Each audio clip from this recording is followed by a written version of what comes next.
because we're making a keychain, we need to have a hole for the ring to fit. My design does not yet have one. I have space around here to create one, and I don't know what type letters you have for your initials, but you'll need some place to place a hole in the base for a keychain. I need to design one. So I'm going to pause the video and restart it after I have created my keychain. I do need to let you know, however, the size of the hole. The size of the hole will have a diameter of 1/8 of an inch. So it'll be that large. It won't be here, of course. I'll design something to make it fit with my base that you see here. You'll design your own as well, and then it'll be ready for extruding to make it part of the base. Okay, so let me pause the video and come back to you in a sec.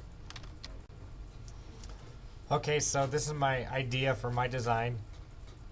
The hole needs to be a minimum of 1/8 of an inch away from the edge, the nearest edge, because we don't want the part to snap off, and anything thinner might be too weak. But don't go too thick, or you might not be able to fit your keys onto your ring. So about 1/8 of an inch is appropriate. Okay, so let's switch to the 3D layer, and I need to extrude this feature. It's not closed at the moment, it's just a line, a circle, and a line. So I'm going to use the boundary command. I don't think I need this rectangle anymore. The boundary, BO, pick points, found one. Repeat the command for the circle.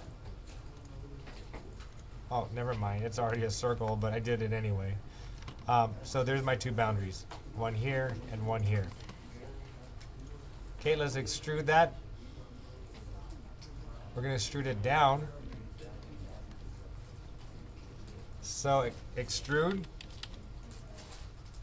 Select this one. I'll do them both at the same time. Enter.